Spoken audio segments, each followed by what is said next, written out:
김학민의 잡지사 6월호 13번째 페이지.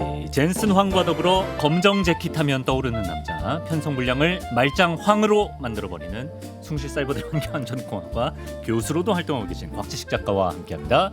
어서 오세요. 안녕하세요, 곽지식입니다. 반갑습니다. 오늘은 저희가 깐부 회동, 삼겹살 회동하면 떠오르는 사람이죠. 성공한 CEO이기 이전에 천재 엔지니어이자 컴퓨터 과학자인, 지난주에 또 알찬 방한 일정을 마치고 출국한 젠슨 황 이야기를 해보도록 하겠습니다. 참 젠슨 황의 어린 시절 이야기를 제가 얼핏 들어보니까 좀 파란만장한 시절을 보냈더라고요. 아, 재밌죠. 네, 9살 때 미국으로 이주해서 좀 학창 생활을 좀 힘들게 했던 모양입니다. 네, 1963년 대만 출생이십니다. 아버지께서 화학, 그다음 정유 이런 쪽에 이제 기술인으로 이 골롱 관련된 회사에서 근무하시던 분이었어요. 지난번에 우리가 이제 화학산업 에틸렌 뭐 이런 이야기를 쭉 하면서 우리나라가 지정학적 위치로 또 정유 이야기도 하면서 지정학적 위치상으로 이런 공업 중에서도 화학공업이나 정유공업을 발전시켜가지고 장사하기 좋은 위치다 이런 말씀을 드렸었는데요. 그렇죠. 대만도 애지간히 비슷하지 않습니까? 우리나라에서 멀지 않은 위치에 있지 않습니까? 네. 그래서 대만도 화학산업이 되게 발달한 나라 중에 하나입니다. 그렇다 보니까 바로 그런 추세를 타고 1960년대에 젠슨 황 아버지께서도 그런 류의 일들을 하시면서 기술 산업 쪽에서 종사하시는 분으로 자녀들을 키우면서 어머니께서는 교사 출신이셨어요. 그래서 이제 쭉 자라나고 있었는데 아버지께서 이제 정유 쪽 회사에서 이제 뭐 딴 데로 근무를 하시고 이렇게 하시다가 이사도 어릴 때도 많이 다녔어요. 대만 안에서도. 예. 그러다가 태국에서 근무를 하시게 돼가지고 온 가족이 일단 태국으로 이사를 한번 갑니다. 그래요? 그래서 태국에서 어린 시절을 또 좀 보내셨어요. 그래서 태국에서 나는 태국에 사는 화교로 대만 출신의 중국인으로 사나보다 뭐 어릴 때라서 그런 인식은 없으셨겠지만 그렇게 이제 어린 시절을 좀 보내고 있었는데 아버지께서 출장으로 미국의 뉴욕을 한번 이렇게 방문을 하셨거든요. 근데 그때 아버지께서 굉장히 좋은 인상을 받습니다. 그래서 나도 미국에서 살고 싶다. 우리의 아이들은 미국 애들하고 같이 자라나면 좋겠다. 아메리칸들이. 이런 생각을 되게 많이 품고 돌아오시게 됩니다. 그런데 1970년대로 들어서면서 태국에 좀 정치 불안 같은 게 좀 닥친 시기가 잠깐 있었거든요. 그래서 뭐 시위 같은 것도 많이 일어나고 태국에서 살기는 좀 힘들지 않나라는 생각이 들어서 과감하게 애들을 미국으로 먼저 보내자 이런 생각을 해가지고 젠슨 황을 미국으로 일단 먼저 유학을 보냅니다. 먼저 조기 보냈어요? 유학을 꼬꼬마 때 초등학교 때 꼬꼬마 때 미국으로 유학을 보냅니다. 근데 이제 태국에서 살면서도 이제 영어를 알면 좋고 그리고 미국에 갈 생각을 했으니까 이제 영어를 애가 좀 알면 좋겠죠. 그래서 어머니께서 어린 젠슨 황한테 영어를 가르치려고 막 되게 노력을 하셨대요. 근데 뭐 마땅히 뭐 요즘처럼 무슨 뭐 요즘 뭐죠 무슨 뭐 이상한 올빼미 같은 게 나와가지고 굴러다니면서 뭐 영어 알려준 앱 이런 게 없잖아요 이 시대에는. 그러다 보니까 그냥 어머니께서 과감하게 사전 같은 거 펼쳐가지고 단어 10개를 아무거나 찍어가지고 젠슨 황한테 내일까지 이거 외워라. 라고 하면 그 다음날까지 젠슨 황이 그걸 다 외우면 잘했다고 칭찬해주고 안 하면 뭐라고 하면서 벌 주고 이런 되게 무식한 방법으로 최소한의 영어를 좀 단련을 시킨 다음에 어머니의 교육법인데. 그럼 그렇겠죠. 60년 70년대니까. 그래서 대만 출신의 젠슨 황이 친척의 소개도 받고 이렇게 해가지고 미국의 켄터키주에 있는 기숙학교를 갑니다. 기숙학교 중에서도 좀 특별하고 돈도 꽤나 받는 그러니까 아무 학교나 간 게 아니고요. 고르고 골라서 좀 특별한 학교에 들어갔어요. 그런데 그 특별한 학교라고 해서 들어간 곳이 기숙학교는 맞는데 그리고 특별한 곳은 맞는데 되게 뭐랄까요 천재들을 영재들을 교육시키기 위한 쪽으로 특별한 학교인 것이 아니라 되게 좀 소위 말하는 이제 문제 학생들 있죠. 사고치고 온 학생, 범죄 저지르고 감옥에 가냐 마냐 했는데 겨우겨우 감옥에 안 간 학생, 뭐 이런 학생들을 다시 한 명의 새 사람으로 만들기 위한 그런 쪽의 특수한 학교였던 거예요. 약간 참교육에 나올 것 같은. 우리 젠슨 황이 가보니까 학교 완전 이상한 거예요. 학교에 그런 시간이 있었다고 합니다. 학교에서 이제 애들이 워낙에 그러니까 이제 뭐 수학 뭐 이런 거 가르쳐, 영어 이런 거 가르쳐봐야 물론 뭐 미국에서 영어 가르친다는 게 우리나라에서 영어 가르치는 거하고 좀 다른 느낌이긴 하겠지만 그런 거 가르쳐봐야 애들이 별로 호기심도 안 느껴하고 크게 교육 효과가 없는 거예요. 그렇다 보니까 학교에 어떤 시간이 있었느냐, 어떤 성실한 삶의 즐거움을 좀 느끼게 해야 된다라고 해가지고 밭에 나가서 일하는 시간 이런 게 있었대요. 이거는 보통 재소자들이 하는 거 아니에요? 그러니까 켄터키주에 담배 그 식물 있죠. 담배밭에서 일하는 시간 이런 게 있었대요. 진짜요? 그래서 젠슨왕이 이때 9살 10살 때거든요. 초등학교 저학년 이럴 때인데 가가지고 진짜 황당했대요. 나름대로 태국에서 좀 똘똘한 공부 잘하는 그런 어린이였는데 미국에 좋은 학교를 해가지고 갔는데 그래서 부모 이때는 이제 초등학교 이렇게 어릴 때니까 뭐 엄마 보고 싶다고 울고 이럴 때지 않습니까? 그렇죠. 진짜 황당했대요. 진짜 힘들었겠네. 그리고 이제 기숙학교니까 룸메이트가 있을 거 아닙니까? 룸메이트가 있었는데 룸메이트가 가가지고 룸메이트가 일단 17살이었어요. 그거부터가 일단 이상하죠. 자기는 9살인데 룸메이트가 17살이라는 몇 년을 꾸른 일단 거야. 이상하죠. 룸메이트가 꼬꼬마 어린애가 왔으니까 좀 약간 귀엽게 봐준 것 같은데 그건 뭐 잘 지내보자 내 이름은 뭘 한다 뭐 이런 식으로 소개를 하면서 우리 학교에 무슨 선생님이 뭐를 잘 지켜야 되고 숙제는 뭐가 힘들고 이런 거 얘기해 줄 법하잖아요. 근데 룸메이트를 처음 만났는데 룸메이트가 갑자기 셔츠를 걷어올리면서 자기 배를 보여주는데 배에 칼자국이 있는 걸 보여주더라는 거예요. 룸메이트가. 와, 나 험하게 살았다 뭐 이런 거 하고. 일단 9살이랑 같이 학교를 다닌다는 것 자체가 그죠? 그렇죠. 그래서 그때 그 켄터키주 학교에서 진짜 많이 맞았대요. 그런 나쁜 애들이 많다 보니까 진짜 많이 맞았대요. 그리고 그 룸메이트 있죠. 그러면 룸메이트도 무서운 애였대. 그런데 룸메이트하고 지나면서 이렇게 보니까 룸메이트가 글을 읽을 줄 모른다는 걸 알았다는 거예요. 그래서 어떻게 했겠어요? 글을 알려주나? 17살 뭐 칼자국 있다 자랑하더니 글도 모르고 뭐 이렇게 놀리다가 큰일 나겠죠? 큰일 나죠. 살살 접근해가지고 딜을 했대요. 어떻게요? 걔한테 내가 아무도 모르게 글 읽는 거 내가 가르쳐줄게. 대신에 나한테도 뭔가 도움이 되는 걸 좀 해달라. 걔가 좀 이렇게 벌크업하는 거 이런 거 알려줬대요. 17살짜리가 9살짜리 10살짜리 젠슨왕한테 벌크업하는 방법 뭐 이런 거 알려줬대요. 또 그런 형아들은 내가 글 공부하는 거 소문나면 싫어하거든. 몰래 알려주는 거죠. 그래서 거기에서 젠슨왕이 정말 세상에 제일 험한 곳에서도 살아남는 어떤 그런 단련을 했다라고 스스로 많이 회고를 하고 있습니다. 그때 당시에 화장실 청소를 그렇게 많이 했대요. 어떤 기사 같은데 보면 약간 젠슨왕이 뭐랄까요 봉사 정신을 발휘해서 화장실 청소를 솔선수범해서 했다라는 식으로 좀 풀이하는 데도 있는데 제가 보기엔 그게 아니라 모든 애들이 약간 왕따 같은 거를 시키고 괴롭히려고 못 모르는 이때만 해도 영어가 좀 어눌했다고 어눌할 수밖에 없죠. 태국에서 살다 왔는데 대만 출신으로 태국에서 살다 왔는데 영어를 어떻게 잘하겠어요. 그러니까 좀 이렇게 괴롭힌다고 일부러 이런 화장실 청소 이런 거 많이 시켰던 것 같은데 견디기 쉽지 않았겠다. 그래서 사실은 이때 이런 식으로 혼자 유학 왔다가 사실 삐뚤어지는 사람들도 많이 있을 거 아니에요. 이때 젠슨왕이 삐뚤어질 가능성이 되게 컸습니다. 사실은. 그런데 어떤 불굴의 의지, 되게 긍정적인 사고방식, 강인한 생존력 이런 걸 다 발휘해가지고 의외로 살아남은 거예요. 꿋꿋하게 살아남은 정신력이 업그레이드. 젠슨왕 나중에 무슨 이런 그 명문 대학교 졸업생들 있는 그런 데 앞에서 그런 졸업 축하 연설 이런 거 하면서 뭐 그런 식의 명대사 비슷하게 그런 이야기 한 적이 있습니다. 뭐라고요? 나는 여기 있는 여러분 누구보다도 화장실 청소를 많이 해봤다. 뭐 이런 얘기 해본 적이 해본 적이 있습니다. 거기서 내공이 쌓인 거예요. 그러다가 2, 3년 지나가지고 이제 부모님도 미국으로 건너오거든요. 그리고 부모님이 미국으로 건너와가지고 오레곤 주에 정착을 해요. 그래서 오레곤 주에 있는 학교로 가가지고 다니게 됩니다. 그래서 오레곤 주에 있는 평범한 학교에 가보니까 천국인 거예요, 완전히. 그렇지. 그래서 시체말로 완전 그 학교에서 날아다닙니다, 진짜. 완전 천국이에요. 그냥 일반적인 학교인데 다른 학생들은 우리 학교는 숙제도 너무 많이 해주고 너무 힘들다라고 할 것 같으면 젠슨왕은 아니 이거 뭐 숙제만 하면 아무도 때리는 사람도 없고 그렇죠. 화장실 청소하라고 괴롭히는 사람도 없고 이거 천국인데 그런 생각했을 거예요. 우리 학교는 학교 폭력이 너무 심해가지고 일진놀이 하면서 괴롭히는 애가 3명이나 있다고 막 이런 식으로 하면서 학교는 힘들다 딴 애들이 이럴 때 뭐라고 학생들 중에 일진놀이 하는 애가 3명밖에 없다고 와 천국이네 이러면서 난란 아닙니다. 그래서 수학, 과학 뭐 이런 거 당연히 다 잘하고 뭐 학교 생활의 모든 걸 다 잘합니다. 스포츠 이런 것도 되게 잘했어요. 수영도 거의 선수급으로 잘하고 학교에서. 탁구를 잘 쳤다던데. 탁구 같은 경우에는 진짜 잘해가지고 거의 뭐 미국 대표 선수급까지는 좀 과장일지 몰라도 청소년 대표. 오레곤주 대표 정도는 충분히 할 수 있을 만한 실력으로 선수급으로 엄청나게 막 무슨 스포츠 관련 잡지 같은 데도 막 이렇게 사진도 실릴 정도로 뭐 그런 학교 생활 엄청 잘하는 그 눈물의 벌크업을 했으니까 또 정말 행복한 그렇죠. 아주 천국 같은 오레곤주의 학창 시절을 보내고 그래서 학교도 좀 일찍도 졸업하고 그래가지고 오레곤 주립대학교 이거 유니버시티 오브 오레곤하고 다릅니다. 오레곤 스테이트 유니버시티라는 주립학교에 전자공학, 전기공학 이런 쪽 전공으로 입학을 해가지고 학교를 다니게 되고요.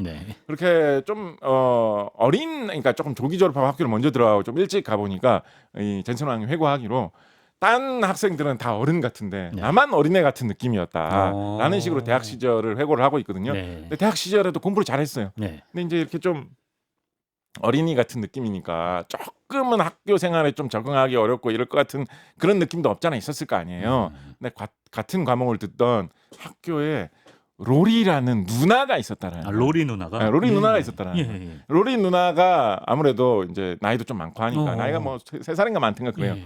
나이 2살인가 많든가 그래요. 두세 살 연상. 예, 로리 누나가 이렇게 좀 잘 적응할 수 있도록 좀 도와준 거예요. 고맙네. 그래서 로리 누나한테 정을 느끼고 좀 반하게 된 거예요. 이성적으로. 그러니까 이제 로리 누나한테 이제 자기가 잘하는 건 뭐예요? 수학, 과학 이런 거 잘하잖아요. 그래서 나 숙제 같은 거 가르쳐 주겠다고 좀 접근하고. 예. 그리고 친해져가지고 사귀게 됩니다. 그래가지고 학교를 졸업하면서 로리 누나하고 바로 결혼하게 되는데. 그래요. 그 로리 누나가 지금 미시즈 로리 황으로 지금까지도 그러네. 이제 해로하고 있는 부인이죠. 아하, 그렇게 로리 누나까지 만난 이야기. 그리고 이제 스탠퍼드대에서 전자공학 석사 학위를 받으면서 본격적인 엔지니어의 길을 걷게 됐는데 이제 첫 직장이 다름 아닌 AMD, 지금 엔비디아의 라이벌 회사에서 첫 직장 생활을 시작하게 됩니다. 네. 그러다가 어떻게 또 엔비디아를 창업하게 됐을까요? 학교를 졸업하고 나서 이런저런 반도체 회사에서 일을 하게 됩니다. 그러니까 바로 학교 졸업하고 잘 취직한 거죠. 그러니까 그런 길을 따라서 이제 잘 일을 하게 됐었는데 어떤 당시에 좀 분위기가 흐르고 있었냐면 방금 전에 말씀하셨던 그 스탠포드에서 석사과정을 다녔다는 거는 회사를 다니면서 회사에서 더 공부를 많이 해보면 회사에도 도움이 되겠다라는 그런 식의 이야기를 해가지고 회사 다니면서 석사학위는 취득한 겁니다. 그러니까 되게 그 회사 생활 초기를 되게 정열적으로 열심히 알차게 했던 그런 사람이에요. 그렇죠. 회사를 한 두세 군데 정도 다녔어요. 더 좀 좋은 자리를 찾아서 이직을 하고 하면서 예. 그러다가 어떤 일을 하면서 되게 큰 성과를 거두고 좋은 인정도 받게 되고 회사의 성장에도 많이 기여를 하게 되냐면 네네. 1980년 이때가 이제 1980년대 초반이거든요. 초반 중반이거든요. 예. 1980년대에 영상업계 그리고 텔레비전 업계, 방송 업계에서 유행처럼 많이 등장하던 걸로 어떤 게 있었냐면 컴퓨터 그래픽이라는 게 있었어요. 컴퓨터 그래픽. 컴퓨터 그래픽이라는 게 있었어요.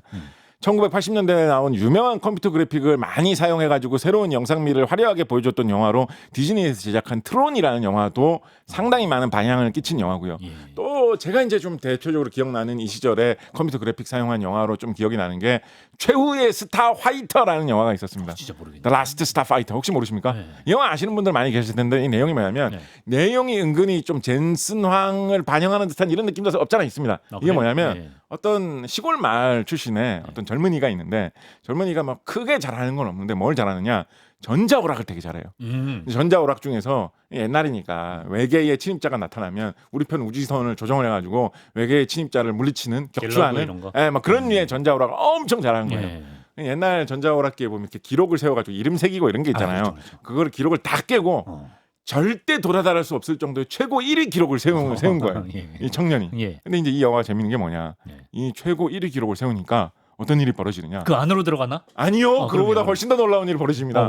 외계인의 비행 접시가 찾아옵니다. 외계인의 비행 접시가 아니요. 현실로. 진짜로 그날 밤에 외계인의 비행 접시가 찾아옵니다.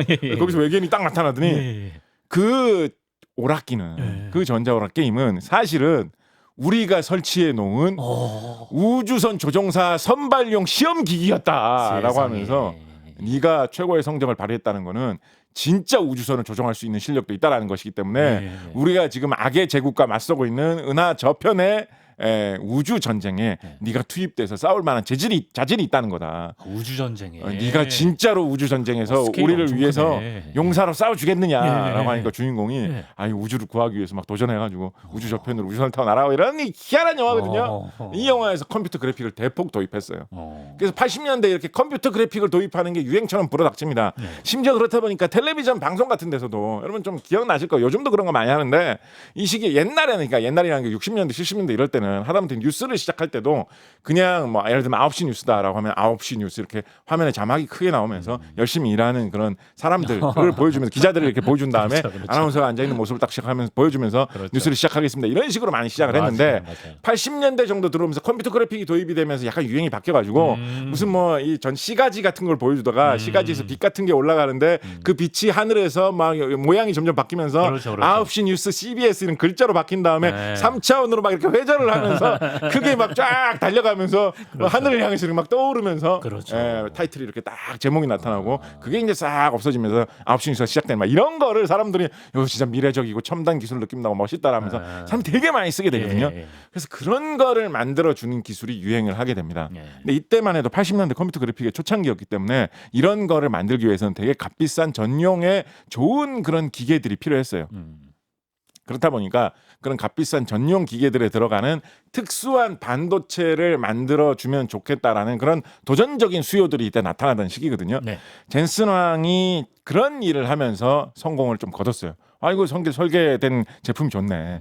그리고 그런 일을 하는 자기의 마음 맞는 동료들도 많이 만나게 됩니다. 그래서 그런 거를 하면서 쭉 이렇게 경력을 쌓아 나가게 되다가 80년대 가만히 지켜보니까 이 수요가 앞으로 더 커질 것 같거든요. 그래서 이거를 내가 내 사업으로 해도 되지 않을까라는 생각을 조금씩 하게 됩니다. 그리고 우리가 지난번에 반도체 편 할 때도 말씀을 드렸는데 반도체 같은 경우에 근데 이제 생각을 해보면 그래도 반도체 사업이라는 게 얼마나 큰 사업입니까, 그죠?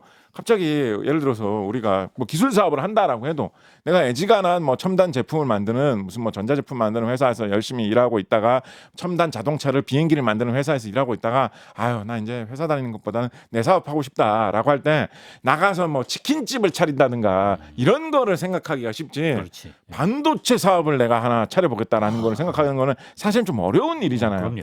그런데 지난번 반도체 시간 할 때 말씀드렸습니다만 80년대 업계 분위기가 좀 변화하면서 반도체 업계가 패블리스하고 파운드리로 좀 분화되는 경향이 이때부터 나타나게 됩니다. 그때 기억나십니까? 진짜 사나이라면 팹을 가지고 있어야 된다. 공장을 가지고 있어야 된다. 맞아. 그런 말을 한 사장님도 계셨는데 근데 뭐 리사수 같은 여성 사장님이 90년대 뭐 2000년대 등장하고 뭐 이런 거가 나중에 이어지는 그 계기 설계만 잘하는 쪽에서 따로 하고 실제 제품을 만들어주는 파운드리 회사는 따로 있어가지고 생산 설비를 갖추고 수많은 노동자들이 열심히 일하면서 제품을 만들어주는 회사는 따로 별도로 주문 생산해주는 영업을 하기 때문에 나는 설계만 뛰어난 아이디어로 잘하면 실물은 그 공장을 크게 갖고 있는 회사에서 주문을 넣으면 거기서 만들어가지고 주는 그런 게 80년대에 점점 커지고 있었거든요. 패브가 없어도 되는 패블리스. 네. 1987년에 역시 대만 출신은 아니지만 대만에 가가지고 성공을 거둔 모리스 장충모 같은 분이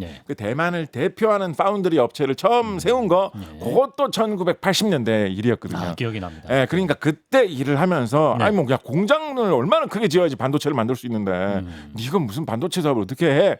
라는 게 학창 시절에 반도체 사업을 보던 젠슨 황의 과거의 생각이었다면 80년대 사업계 분위기가 변하면서 내가 직접 그렇게 큰 공장을 짓지 않아도 설계도만 잘 그릴 수 있다면 그 설계도를 찍어내는 회사에 주문을 넣어가지고 제품을 만들어서 팔면 된다라는 생각을 하게 된 거죠.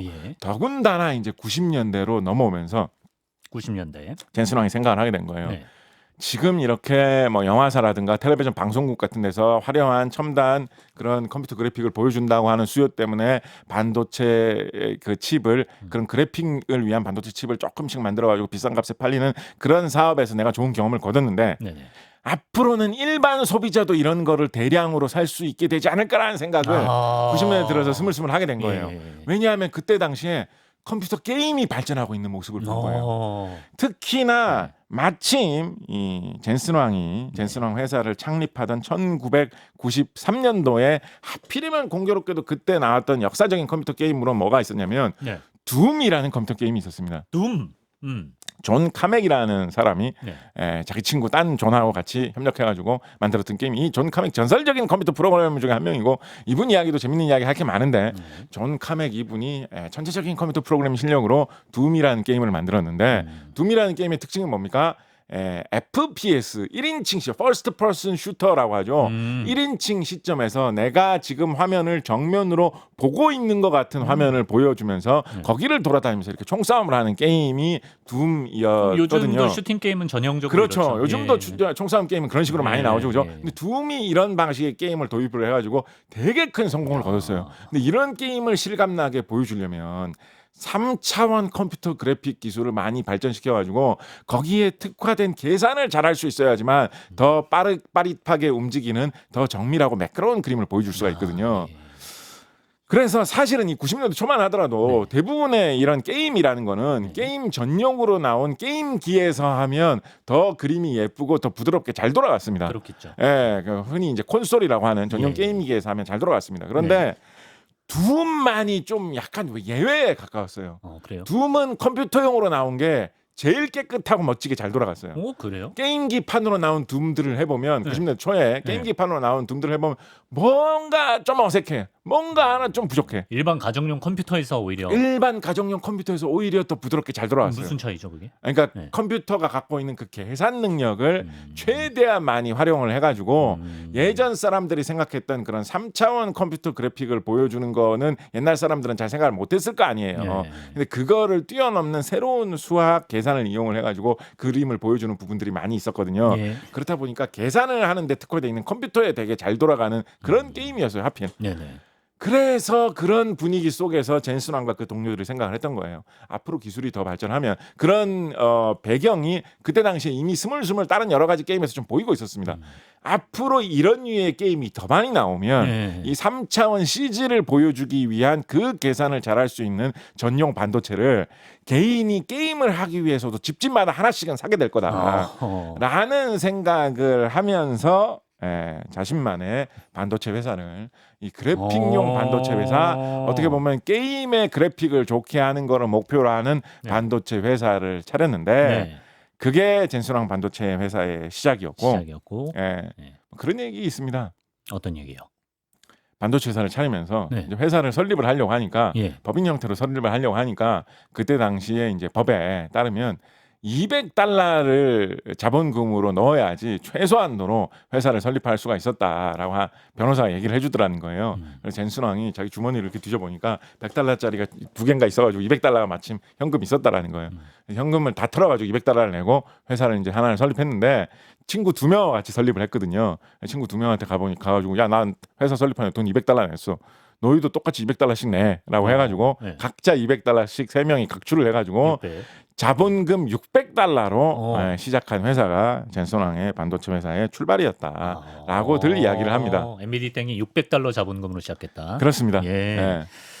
그리고 이제 젠슨 왕이 앞으로 이제 CPU는 한계에 부딪힐 것이고 GPU가 세상을 바꿀 것이다. 또 이렇게 좀 예언 같은 걸 하지 않았습니까? 근데 이것도 우리가 반도체 시간에 배운 기억은 나는데 그래도 또 복습경 한 번만 더 한 번만 더 설명해 주시면 안 될까요? 이것도 이제 참 재밌는 이야기예요. 그래서 처음에 젠슨 왕이 93년도에 이 사업을 할 때만 해도 사람들이 컴퓨터를 이렇게 사용을 하면서 거기에 이제 화면이 잘 나오라고 아름다운 색깔과 유려한 그런 화면이 나오라고 꽂는 그 부품을 지금도 그런 말 사용을 합니다만 그래픽 카드라고 그때 당시엔 그냥 불렀어요. 카드, GPU라는 말도 안 쓰고 그래픽 카드. 지금도 그래픽 카드라는 말은 그렇죠. 쓰긴 쓰죠. 그래서 그래픽 카드를 사가지고 꽂는다라는 게 이제 소비자들이 생각하는 컴퓨터와 CG, 컴퓨터와 화면이 얼마나 예쁘게 나오느냐 사이의 관계였어요. 그때 당시에는 비디오 어댑터 이런 말도 사용했습니다. 화면을 연결하게 해주는 뭐다라고 해가지고 어댑터처럼 뭐 꽂는 자리다라고 해서 비디오 어댑터라는 말을 많이 썼습니다. 그래서 80년대만 하더라도 비디오 어댑터라는 게 어떤 거였냐면 CGA라는 계통의 비디오 어댑터를 꽂으면 그래픽 카드를 꽂으면 색깔을 4개까지 동시에 보여줄 수 있고 EGA라는 그래픽 카드를 꽂으면 색깔 16가지를 동시에 보여줄 수 있고 VGA라는 그래픽 카드를 꽂으면 색깔 256가지를 동시에 보여줄 수 있고 뭐 그런 거를 성능에 비교하는 우열로 따지던 때예요. 그래서 그런 시대에 젠슨 왕은 미래의 3차원 그래픽을 위해서 새로운 반도체를 만들어 보겠다라는 식으로 이제 도전을 했던 거였거든요. 그래서 90년대 동안에는 어떤 말을 많이 사용했냐면 그래서 젠슨 왕이 뭘 만들어 가지고 나는 그거를 그래픽 카드에다가 덧붙여 가지고 팔아서 더 좋은 걸 만들겠다라고 하면서 장사를 했냐면 그때 당시에 쓰던 말을 요즘 이런 말 안 쓰는데 3D 가속 칩을 만든다라고 했어요. 잠깐만, 3D 가속 칩, 3D 액셀러레이터를 만든다. 3D 가속 칩을 만든다. 이런 얘기를 했어요. 가속이라고 했지? 그러니까 일반적으로 그냥 컴퓨터가 둠 같은 게임이 대표적인데 이런 3차원 컴퓨터 그래픽을 보여주기 위해서 컴퓨터가 열심히 계산을 해가지고 3차원 그래픽을 이렇게 만들어가지고 보여주는 그런 거를 일반적으로 하는데 내가 만들어서 판매하는, 직접 만들지 않습니다. 이 팹리스기 때문에 설계만 하기 때문에 우리 회사가 관여하고 있는 이 제품은 그런 일반적인 화면을 보여주는 거에다가 3차원 컴퓨터 그래픽을 이용을 할 때 특별하게 많이 사용되는 계산은 전용으로 더 빨리 해줄 수 있는 칩을 하나를 더 붙여놨다라는 거예요. 그래서 이거를 꽂아가지고 하면 그런 3차원 컴퓨터 그래픽을 보여주는 그런 화면을 만들 때 네. 더 빨리 계산이 돼서 나오기 때문에 동작이 훨씬 더 부드럽게 보인다. 이런 거를 강조하면서 네. 장사를 했던 거예요. 그게 GPU인가요? 네, 그래서 네. 결국은 그래요. 네. 결국 맞아. 그래서 한동안 90년대에는 3D 가속 칩을 만든다라는 식으로 얘기를 했었거든요. 네네. 그래서 90년대 중반까지만 하더라도 네. 그 3D 가속 칩을 만드는 이 젠슨왕 회사 같은 회사 자체를 별로 얘기도 잘 안 하던 시절도 있었어요. 왜냐하면 실제로 소비자들이 사다가 꽂는 부품은 그래픽 카드였기 때문에.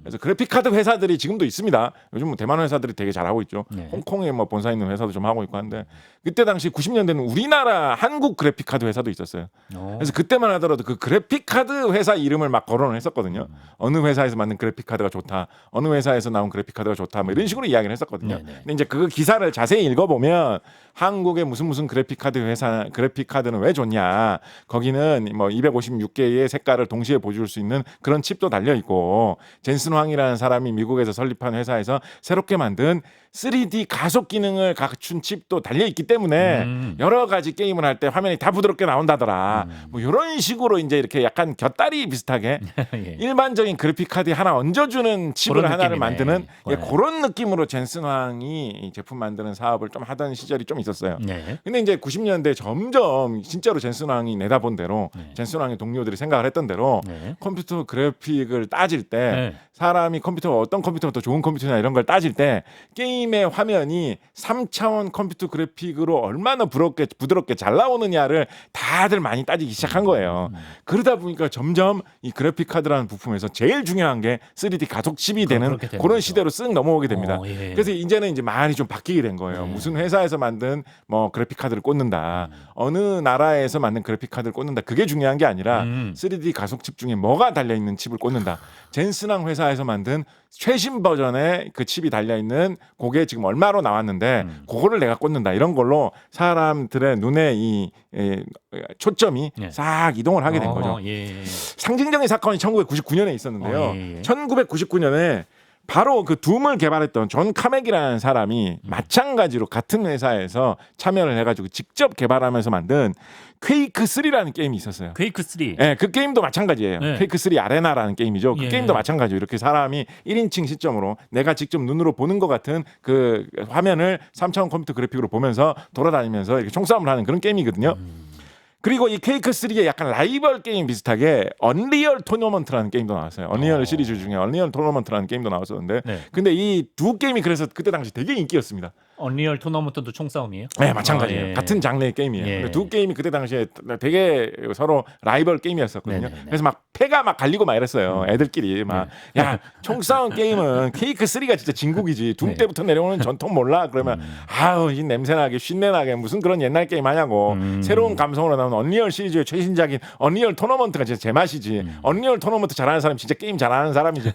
이런 게 있을 정도였거든요. 예. 근데 이 두 게임의 특징이 뭐냐면 이거 기억하시는 분들 그때 당시 추억이나 감상 있는 거 떠오르시면 댓글 달아주시면 좋을 것 같은데요. 네. 이 두 게임의 특징이 뭐냐면 우리 슈퍼마리오 할 때 말씀드렸습니다만 예. 게임이라는 게 80년대부터 지금까지 이어진 게임이라는 거의 어떤 흐름 정석은 뭐냐면 어떤 무슨 공주가 납치됐다. 맞아요. 그런 일이 발생을 해가지고 주인공이 그 목적을 이루기 위해서 수많은 모험을 하죠. 그러고 나서 결국은 공주를 구출해내면 구출하고. 그래서 목표를 달성을 하면 이제 엔딩이 나오고. 그렇지요. 그래서 내가 이 게임을 깼다. 네. 이런 게 지금까지도 사실은 그렇지만 그렇죠. 그런 게 기본적인 게임이잖아요. 사실은 그죠? 예. 그런데 퀘이크 3나 언리얼 토너먼트는 그런 게임이 아닙니다. 그럼요. 줄거리 같은 게 없습니다. 목적이 있을 거 아니야. 목적 같은 게 없습니다.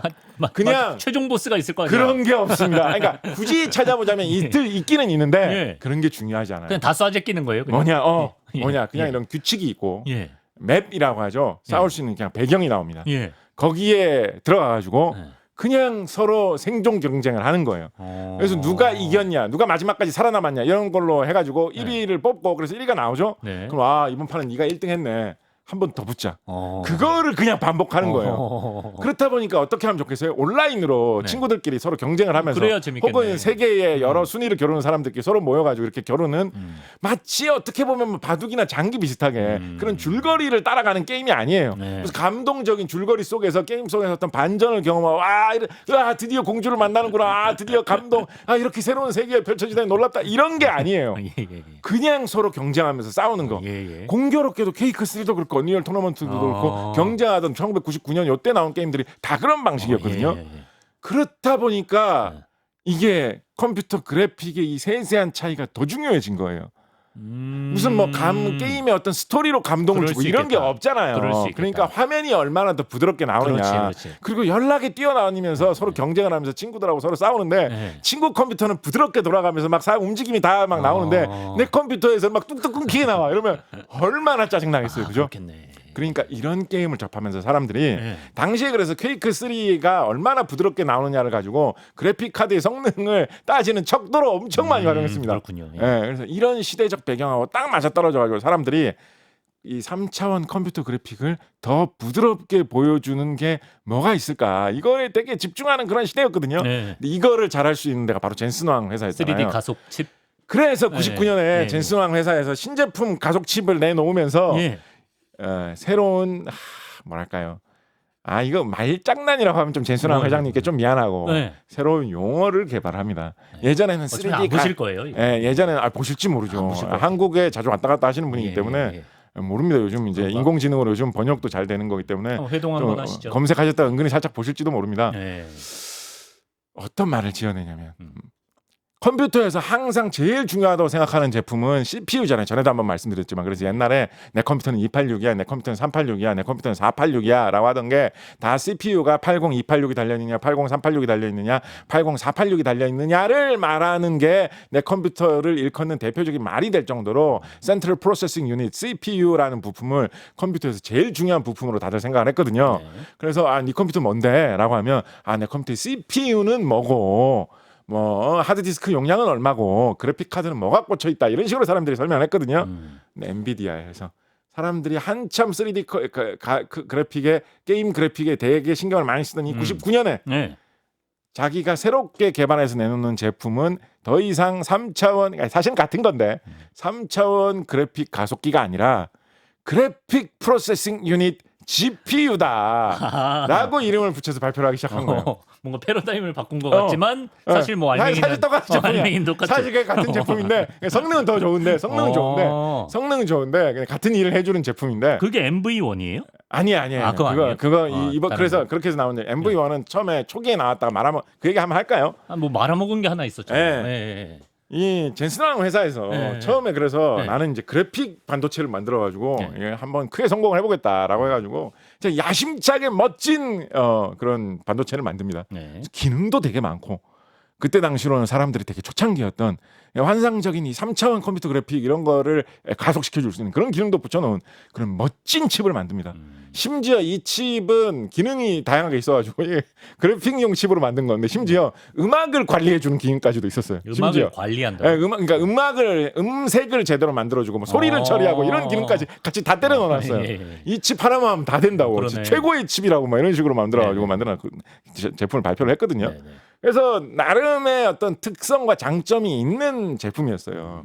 자, 그런데 이제 우리가 옛날에 이제 3차원 요즘도 그렇지만 3차원 컴퓨터 그래픽이라는 거를 좀 이렇게 멋있게 보여줄 때 이럴 때 보면 3차원 컴퓨터 그래픽으로 CG로 등장하는 뭐 인물이나 괴물이나 그런 게 화면에 나올 때 그거를 개발하기 위해서 약간 이렇게 격자 모양으로 되어 있는 약간 그물망처럼 되어 있는 그런 거를 막 이렇게 해가지고 모양을 만든 다음에 거기에 색깔을 입히고 겉면을 입히고 뭐 털도 붙이고 이렇게 하면 진짜 자연스러운 3차원 그래픽이 된다. 뭐 이런 식으로 많이 표현을 하잖아요. 그런 거 좀 보신 적 있는 것 같습니까? 짝대기 선으로만 표현되어 있는 네모 모양 같은 게 되게 많이 모여 있는 막 그런 걸 먼저 만들고 거기에 이렇게 이제 그림을 입혀가지고 자연스러운 그림을 만드는 이런 식으로 많이 이야기를 하잖아요. 그렇게 어떤 모양을 조금만 단위로 많이 나눠놓은 거를 메쉬라고 부르기도 하고 뭐 그런 식으로 이야기를 하거든요. 그래서 이제 그물망 모양으로 이렇게 나눠가지고 계산을 많이 하는데 당연하게도 그런 그물망 모양으로 나눌 때 이렇게 뭐 화면에 이 3차원 입체 모양을 겉으로 보이는 그 면을 당연히 작은 조각으로 나눌 때 쉽게 당연하게 누구나 떠올릴 수 있는 게 야, 그러면 이렇게 바둑판 모양으로 네모 모양 여러 개로 나눠보자라는 생각을 당연히 쉽게 할 수 있겠죠. 그거 뭐 자연스러운 거잖아요. 그렇죠? 어떤 큰 처리할 게 있으면 그걸 보여주기 위해서 네모로 이렇게 잘라가지고 여러 가지 조각으로 바둑판 모양으로 잘라가지고 하나하나 계산을 해가지고 컴퓨터 그래픽 모양을 이렇게 만들자. 누구나 자연스럽게 떠올릴 수 있는 그런 내용이잖아요. 그죠? 정말로 그래서 그대로 계산을 할 수 있는 제품을 젠슨왕 회사에서 만들었어요. 그런 방식을 쿼드래틱 텍스처 매핑이라고 하는데요. 자연스러운 생각이에요. 그렇게 만들었거든요. 근데 막상 그렇게 해보면 계산을 해보면 계산을 하기에 불편한 점들이 몇 가지가 있어요. 그래요? 그래서 사람들이 조금 더 고민을 해가지고 더 단순한 방식으로 만든 게 뭐냐면 트라이앵글러 베이스 방식이 있습니다. 그거는 그런 모양을 네모로 나누는 게 아니라 삼각형 모양으로 나누는 방식이에요. 삼각형 모양으로 만드는 방식이 계산을 해보면 여러 가지 면에서 계산하기에 편리한 그런 이점들이 있어요. 이해하기는 조금 더 복잡한 면이 있어요. 얼른 떠오를 수 있는 건 아니니까. 예를 들어서 그러니까 우리가 조금 수학적인 이야기도 하고 내가 좀 재밌으니까. 그런 공간상에서 어떤 계산을 한다라고 할 때 삼각형 기준으로 한다라고 하면 삼각형은 꼭지점이 3개잖아요. 그죠? 그렇죠. 공간상에서 우리가 이런 3차원 공간상에서 우리의 이런 입체적인 공간상에서 점이 3개가 어디 이렇게 떠 있는 모습을 생각을 해봅시다. 점 3개가 어디에 떠 있든지 간에 항상 점 3개는 그 점 3개를 동시에 지나가는 이런 종이장 같은 면을 생각을 할 수가 있어요. 그죠?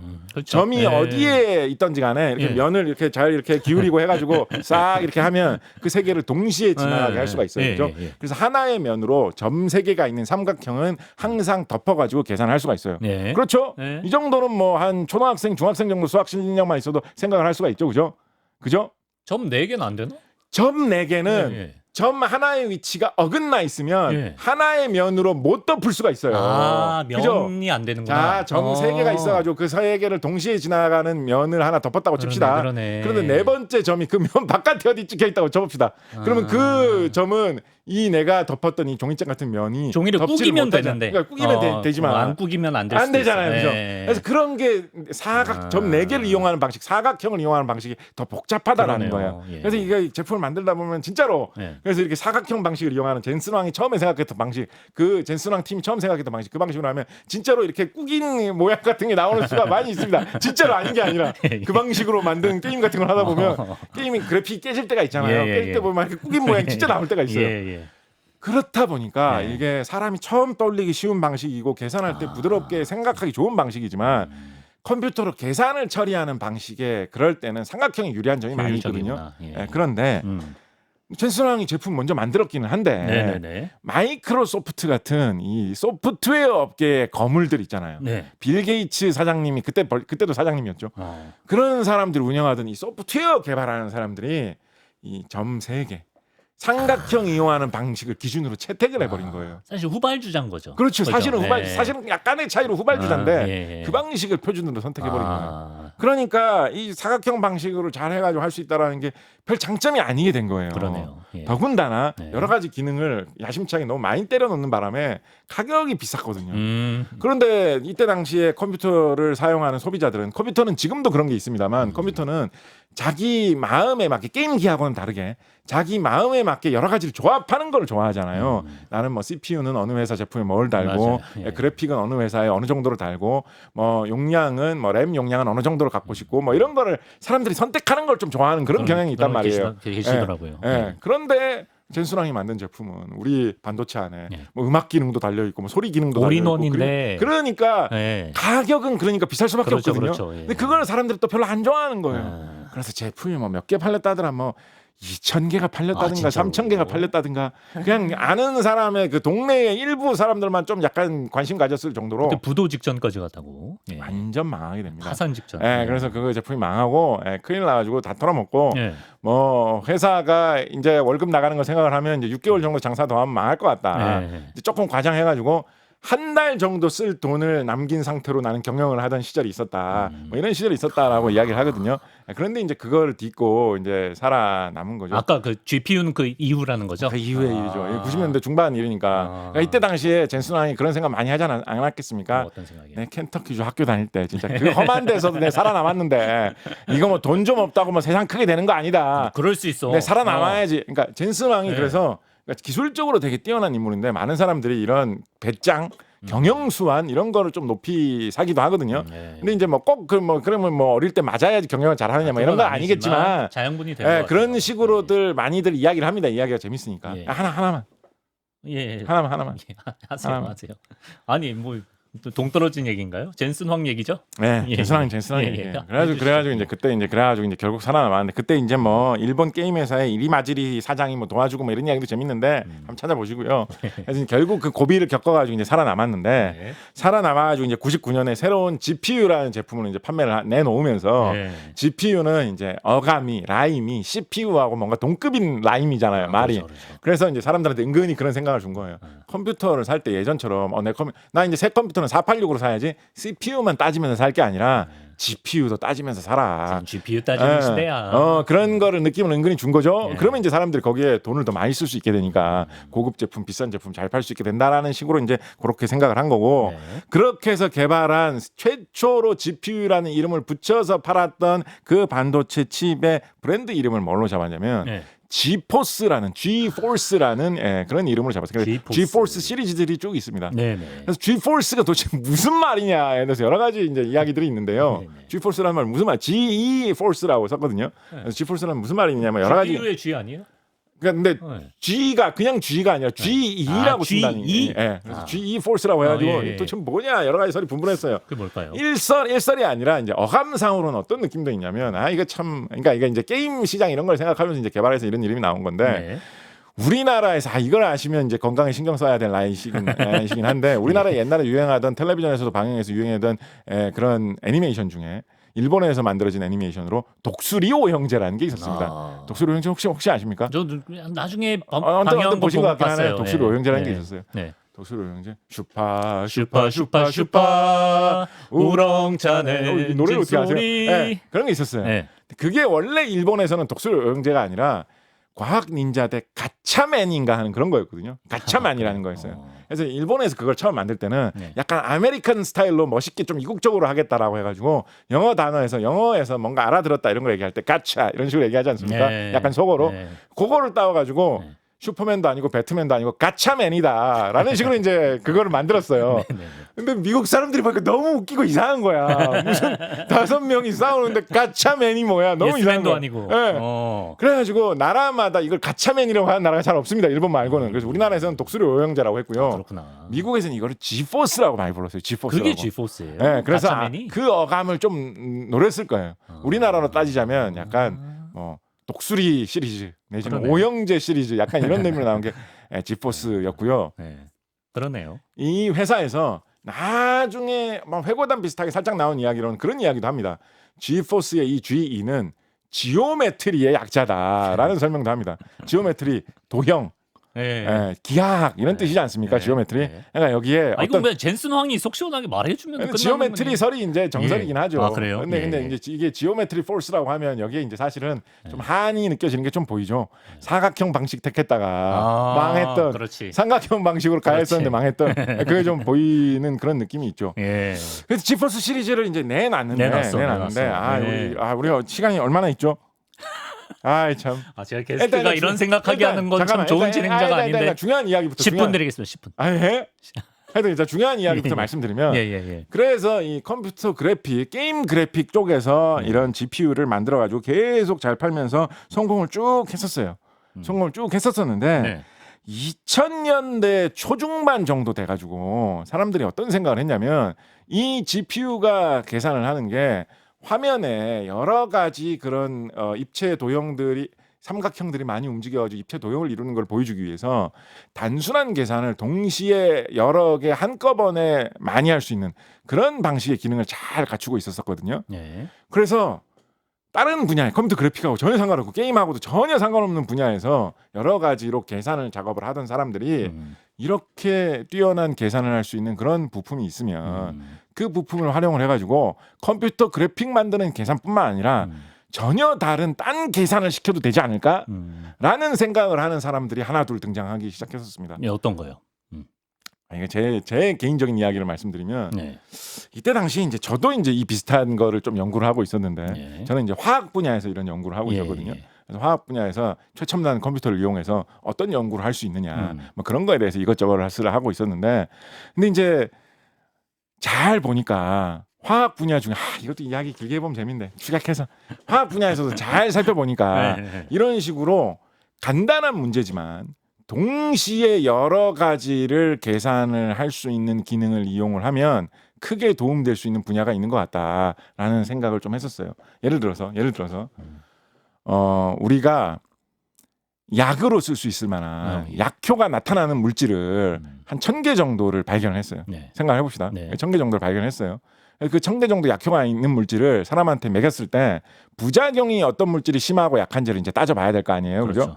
예. 그러면 그거를 정확하게 계산해야 되는 문제일 거 아니에요. 이거는 그죠? 예. 그러니까 아주 고성능 컴퓨터를 가지고 이 물질이 사람 몸에 들어왔을 때 부작용이 생길 위험이 어느 정도인지를 아주 정밀하게 쭉 계산을 해보는 그런 최고의 고성능 컴퓨터를 이용을 해가지고 계산하는 그런 방식 생각을 해볼 수 있겠죠. 네네. 그런 방식도 생각을 해볼 수가 있겠죠. 예.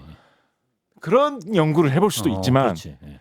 그렇게 정밀도를 높이는 그런 컴퓨터를 구하기도 힘들고 그런 성능이 뛰어난 그런 컴퓨터를 구하기도 힘들고 그런 정도로 정밀하게 계산을 할 수 있는 어떤 계산 방법을 찾아내기도 쉽지 않은 것 같단 말이에요. 그러니까 제가 그때 당시에 연구를 해보니까 그런 게 쉽지 않았어요. 실제로. 네. 어떻게요? 그래서 그렇지만 그래도 대충은 어느 이 정도는 진짜 이거 먹으면 사람 바로 죽겠네. 이거는 그래도 조금 안전한 것 그 정도는 같은데 걸러야죠. 대충 거르는 정도의 계산은 어느 정도 해줄 수 있는 거는 도달할 수가 있었거든요. 예. 그러니까 어떤 생각을 했냐면 저만 제가 처음으로 생각하는 게 아니라 저뿐만 아니라 그런 알겠습니다. 생각에 이 호기심을 느낀 사람들이 많이 있었는데 어떤 생각을 했냐면 그런 아주 정밀한 계산 방법 초고성능 컴퓨터를 만드는 건 어렵지만 그냥 적당한 컴퓨터를 한 100대 정도 갖다 놓고 그 100대한테 동시에 수많은 물질들에 대한 계산을 다 이렇게 나눠주고 시키면 1000개의 약이 될 수 있는 후보 물질들 중에서 어떤 거는 진짜 갖다 버려야 되는 진짜 독이 많은 물질이고 어떤 물질은 그래도 안전할 가능성이 높은 물질인지 그거를 서로 나누어서 걸러내는 작업을 되게 빠르게 동시에 결론을 얻을 수 있지 않겠느냐 이런 생각을 그때 당시에 많이 했었어요. 그게 약간 GPU. 그렇죠. 그 GPU가 막 병렬식이라고 그렇죠. 있잖아요. 여러 개를 한 번에. 그렇죠. 그래서 네. 그런 류의 방식을 네. 근데 지금도 이제 쓰는 말이긴 한데 그때 당시 그런 류의 이제 접근을 하이 스루풋 컴퓨팅이라고 했어요. 예, 계산 자체를 하나를 되게 빨리 하는 방식이 아니라 좀 투박한 방식이지만 동시에 나눠서 여러 개를 이렇게 분할해가지고 쭉 처리를 해버리면 그게 나름대로의 장점이 있다 이런 거를 쓸 수 있네. 하이 스루풋 컴퓨팅이라고 했었거든요. 그래서 TC 이런 식으로도 이야기를 하고 하이 스루풋 컴퓨팅을 사용할 수 있는 분야가 저는 이제 제가 연구하는 분야로 말씀드렸는데 그런 영역 말고도 세계에 되게 많이 있다. 여러 온갖 분야에 그런 식으로 접근해 볼 수 있는 것들이 많이 있어요. 생각을 해보면 여러 분야에 그런 게 많이 아니네요. 네, 그런 게 많이 있었어요. 근데 이제 그때 당시에 저는 진짜로 그래서 무식하게 컴퓨터를 성능이 좀 떨어지는 걸 여러 대를 사자 이런 걸 막 제안서 쓰면 제안을 했거든요. 컴퓨터 100대를 사주십시오. 그것도 일종의 GPU. 고성능 컴퓨터가 아니라 컴퓨터 100대를 그 비싼 컴퓨터 아니고 그냥 싼 컴퓨터 100대를 사주십시오. 이런 걸 막 제안서로 쓰고 저는 그랬었거든요. 그런데 좀 더 머리 좋은 사람들은 그 생각을 한 거죠. GPU라는 반도체 하나가 사실은 그런 컴퓨터 계산 성능이 떨어지는 컴퓨터 수십 대 수백 대를 모아놓은 기능을 한다. 그러니까.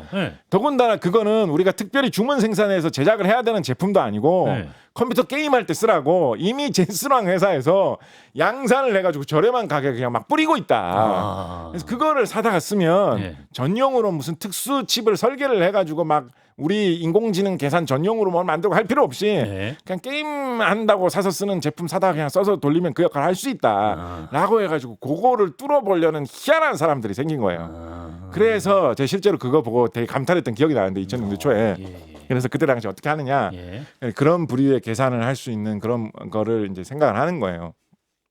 예를 들면 뭐 뭐 예를 들어서 뭐 건축물 안전 진단을 한다. 뭐 이런 거 생각해 봅시다. 네. 그러면 건축물 하나에 대해서 아주 정밀하게 안전 진단을 할 수도 있겠지만 그걸 나눠 가지고 하나를 정밀하게 안전 진단은 못하지만 예. 대신에 하이스루프 컴퓨팅을 이용해서 컴퓨터 수백 대를 동시에 사용을 해가지고 네. 오늘 단 하루 만에 네. 서울 시내에 있는 건물 중에 제일 위험한 거 100개를 다 추려내주는 작업. 그거는 우리가 한 방에 해드릴 수 있다고. 예. 이런 거를 이제 옛날에는 이제 컴퓨터를 1000대를 사가지고 해야 됐었단 말이죠. 그렇죠. 자 그런데 GPU를 GPU를 하나를 사가지고 딱 하나만 하나의 사면, GPU를 사가지고 어떤 식으로 하느냐.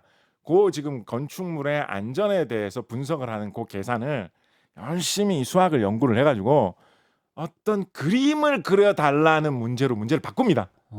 예? 문제를 바꿉니다. 예. 그래서 그거를 그림을 바꿔달라는 문제로 바꿔가지고 예. GPU한테 이 그림을 그려달라고 시키는 거예요. 그럼 GPU가 그걸 계산을 해요. 예. GPU가 되게 이상하게 생각하겠죠. 네. 이따위 이상하게 생긴 이런 거 그림을 시켜? 예. 이따위 이상하게 생긴 그림을 도대체 왜 그리라고 하는 거지? 네. 뭐 GPU가 마음이 없으니까 그런 생각 안 하겠지만 그래도 그래야죠. 뭐 성실하게 시키니까. 그려가지고 예. 그림을 딱 만들어 줍니다. 예. 그러면 그 만들어진 그림을 가져와가지고 다시 그 그림을 역으로 한번 분석해서 그 도출된 그림이 건물이 안전하냐 안 안전하냐를 어떻게 표현하는지로 해석을 해내는 거예요. 예? 그런 방식으로 GPU를 사용을 하는 거예요. 그렇게 해서 무슨 문제든지 간에 문제를 나눠가지고 동시에 풀이를 하면 효율을 높일 수 있는 방법은 다 그림 그리는 문제로 바꿔가지고 한번 꼬아서 풀고 결과가 나오면 다시 꼬아가지고 풀이하는 거죠. 그런 신기하네. 거를 2000년대 초중반에 하는 사람들이 꽤 있었어요. 많이 있었어요. 제가 그걸 보고 되게 감탄하면서 나도 저거 좀 더 공부를 하고 저런 걸 해보면 어떨까라는 생각을 했었던 기억이 나는데 네. 그런데 그거를 기술의 밝은 젠슨 황이 이거 신기하다. 이거 괜찮은데? 라는 생각을 한 거예요. 그래가지고 쿠다라고 해가지고 쿠다구나. 쿠다라고 쿠다. 해가지고 그렇게 복잡하게 그림 그리는 문제로 굳이 꼬아가지고 막 이렇게 해가지고 그런 거 하지 말고 그냥 어떤 문제든지 간에 그때 당시에 뭐 제너럴 퍼포스 GPU 뭐 컴퓨팅이라고 했고 GPGPU 뭐 이런 말 그것도 일부러 말장난으로 만든 말이죠. 그런 말도만 만들어서 쓰고 그랬었는데요. 그런 식으로 그림 그리는 문제 말고 무슨 계산 문제가 됐든지 간에 GPU를 이용해서 다 풀이할 수 있도록 해주는 그런 거를 이 그래픽 카드 게임 장비 만든 게임 반도체 만드는 회사에서 공식적으로 지원을 해주기 시작합니다. 그러다 보니까 수많은 분야의 과학자들, 연구자들이 이 기능을 사용하면서 별의별 계산들을 많이 했어요. 2010년대 후반에는 이거를 가지고 뭐에 계산을 하는 사람들이 엄청나게 많이 등장하면서 이 GPU의 시세가 갑자기 올라가는 일도 있었을까요? 뭐죠? 코인 채굴하는 사람들이. 코인 채굴도 계산 문제잖아요. 그렇죠. 근데 이런 식으로 나눠서 계산하면 효율이 더 좋을 수 있다는 걸 개발한 거예요. 그래서 코인 채굴하는 사람들이 게임 그래픽 만드는 이 부품을 엄청나게 사서 쓰는 이런 일이 발생할 정도로 별의별 분야의 사람들이 이 젠슨 황 회사에 있는 반도체를 다 사서 쓰게 됩니다. 그러다가 2012년에 제프리 힌튼 교수라는 분의 이 분이 참여한 그 팀, 고분 제자들이 뭘 보여주느냐. 이제 슬슬 벌써 알았어요. 이걸로 마무리할게요. 뭘 보여줬나요? 뭘 보여주느냐.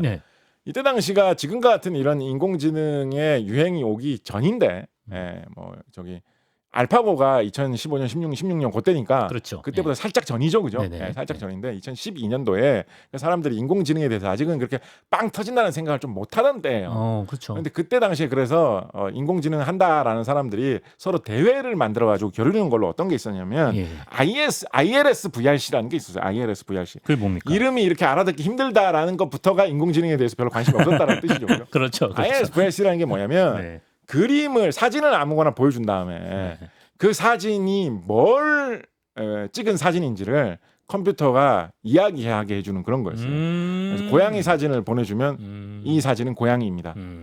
개 사진을 보여주면 이 사진은 개 사진입니다. 산이 그려져 있으면 이 사진은 산입니다. 이거를 판독하게 해주는 그 기술을 놓고 싸우는 게 이제 그때 당시 이제 경쟁이었거든요. 생각해 보면 뭐 지금 워낙 요즘 인공지능 발달했으니까 뭐 그러니까 별거 아닌 것처럼 느껴지겠지만 사실 생각을 해보면 호랑이, 고양이 비슷하게 생겼잖아요. 그렇죠. 그래서 호랑이가 나왔는데 사람은 보면 그게 호랑이인 줄 알지. 근데 컴퓨터가 그거 미묘한 차이를 인식을 해가지고 고양이다. 그래서 고양이 20마리가 쫙 가득하게 있다. 사람은 그것도 고양이네라고 할 수 있겠지만 그거는 컴퓨터가 봤을 때 뭔가 이상한 다른 무늬로 느껴질 수 있잖아요. 그렇죠. 그거를 다 뚫고 고양이를 정확하게 찍어낸다라는 게 사실은 상당히 이때 당시만 해도 고난도의 인공지능 기술이었거든요. 젠슨 황이 그 대회 나갔어요? 젠슨 황이 나간 게 아니고 제프리 힌튼 이 교수님의 제자들과 그 팀에서 출전을 했는데 이 팀이 굉장히 좋은 성적을 거뒀어요. 예. 1등을 하고 1등 아마 했을 거예요. 1등하고 이랬거든요. 네. 근데 1등은 뭐 계속 할 때마다 1등은 항상 나오니까 1등을 했다는 건 문제가 아닌데 네. 보통 이 대회를 열어가지고 상위권을 차지하는 팀은 어떤 팀이 1등을 했었냐면 주로 국립연구소나 아니면 거대한 컴퓨터 전문으로 연구하는 회사나 이런 데 연구소에서 슈퍼컴퓨터 같은 거 갖추고 있는 컴퓨터를 초고성능 컴퓨터를 100대 1000대를 연결해가지고 사용하는 연구를 하는 이런 회사에서 1위, 2위를 항상 했었거든요. 예. 근데 그분은 제프리 힌튼 팀에서 젠슨왕 회사에서 파는 GPU 2개를 꽂아가지고 그냥 떨렁떨렁 컴퓨터 게임 나는 좀 고성능으로 하고 싶다라고 해가지고 그냥 전자상가에 가가지고 사가지고 꽂았을 수 있는 GPU 2개를 사가지고 그냥 조만한 컴퓨터에다 띡 꽂아가지고 슈퍼컴퓨터를 이겼다. 돌렸는데 세계의 유수의 그런 집 한 채만큼 컴퓨터를 갖다 빌딩 한 채를 컴퓨터로 가득 채워가지고 막 계산하고 막 이랬는데 딴 데서는 GPU를 이용해서 이걸 성공한. 젠슨왕은 그걸 본 거죠. 그 잠재력을. 욕도 많이 먹었어요. 야, 이런 거 돈 안 되는 거 이거 무슨 뭐 인공지능이 뭔데 그런 거에 쓸 수 있는 이거 네가 판매하는데 도움도 안 돼 이거 왜 투자 왜 하는데 한때 욕도 많이 먹었거든요. 근데 제프리 힌튼 이쪽에서 사람들이 그걸 보면서 GPU를 이용해서 계산을 하면 정말 싼 값에 80년대 90년대 이럴 때는 인공지능을 위해서 전용 인공지능 반도체를 개발해야 된다 이런 주장을 하는 사람들도 많이 있었던 데거든요. 근데 전용 칩 이런 거 개발할 게 아니라 게임용으로 양산돼서 싸게 나온 그거를 활용하면 그러니까 가격도 더 싼 거예요. 그렇지. 전 세계 게임하는 사람들을 위해서 대량 생산을 하니까 가격도 엄청 싸게 나올 수 있잖아요. 이걸 이용해서 하면 인공지능 잘 된다라고 해가지고 인공지능 열풍이 불어닥치면서 지금은 GPU라는 게 인공지능 개발을 위해서 쓸 수 있는 핵심 부품으로 자리 잡게 되어가지고 젠슨왕 회사가 어마어마한 말도 600달러로 시작한 회사인데 말도 안 되는 엄청난 가치에 한때 뭐 세계에서 제일 기업 가치가 높은 회사 뭐 이런 회사로도 도약한 엄청난 회사가 되었고요. 이 GPU 2대의 힘을 보여주었던 제프리 힌튼 교수 이분은 2024년에 노벨 물리학상을 수상하게 되기도 하였었지요. 질문 하나만 더 드리겠습니다. 이 질문은 꼭 드리고 싶어서.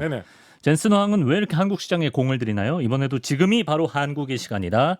전 세계 AI와 로보틱스의 미래를 한국 기업들과 함께 만들겠다. 이런 말을 남겼는데.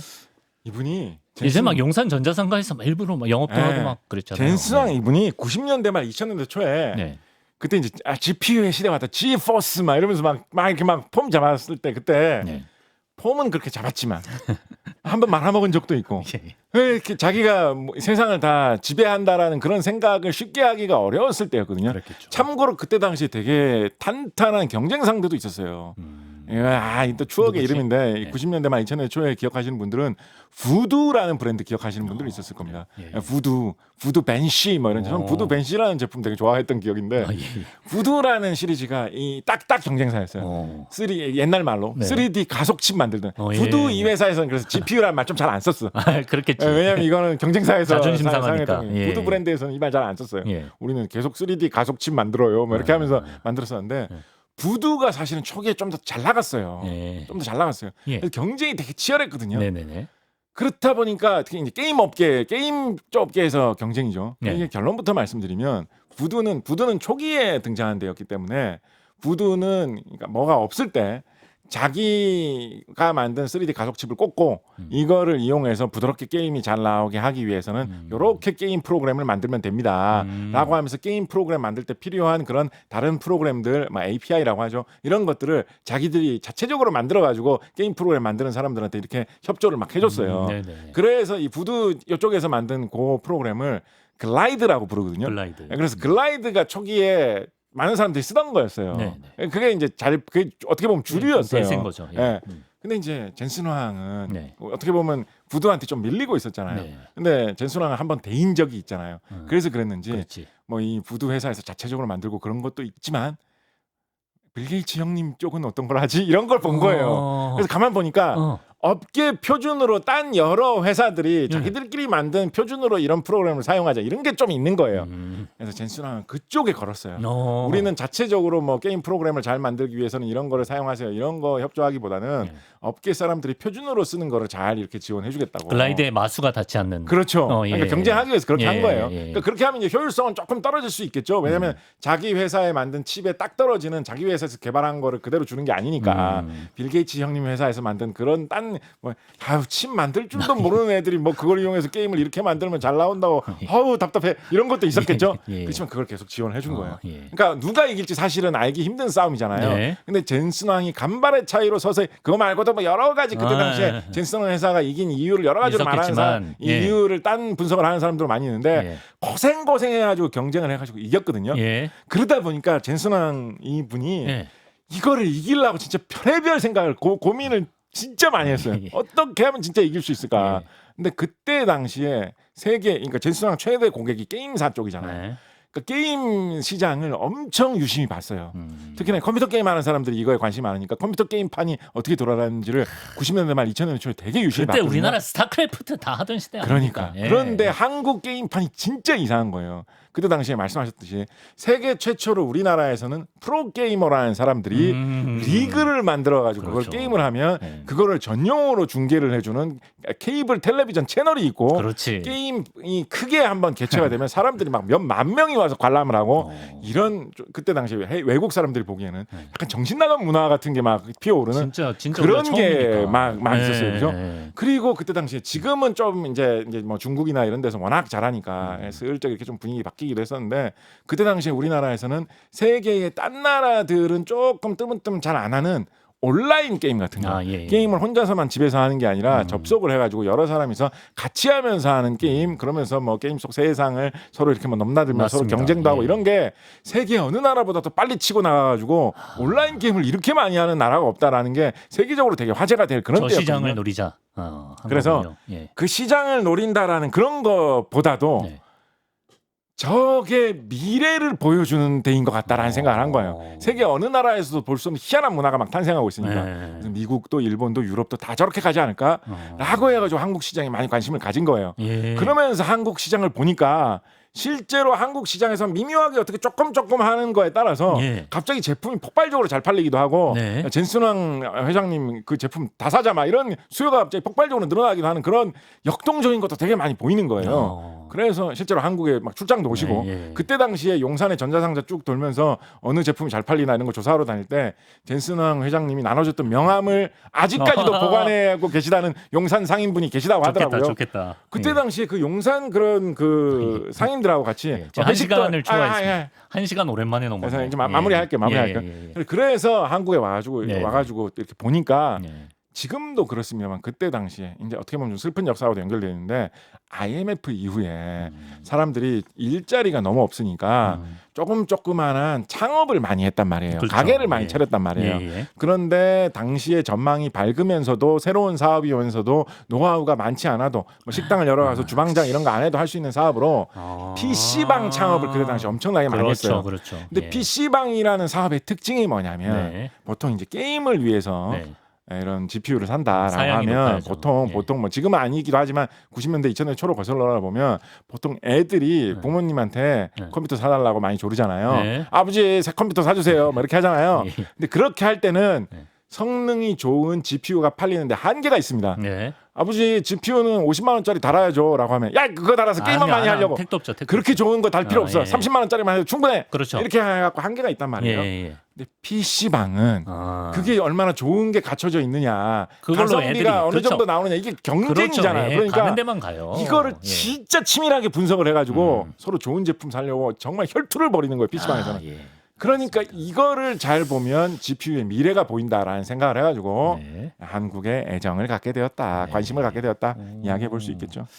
제가 지난주부터 조금 약간 이상함을 느낍니다. 어떤 예전에는 마무리한다 그러면 약간 진짜 마무리하는 느낌이었는데 이제 마무리한다 질러놓고 한 10분, 5분 오늘 스웨덴 얘기도 조금 준비하고 했었는데 너무 아쉽네요. 이렇게 1시간으로도 택도 없는 젠슨 황의 엄청난 성장 과정과 위대함 오늘 곽지식 작가와 함께 알아봤습니다. 말씀 고맙습니다. 감사합니다.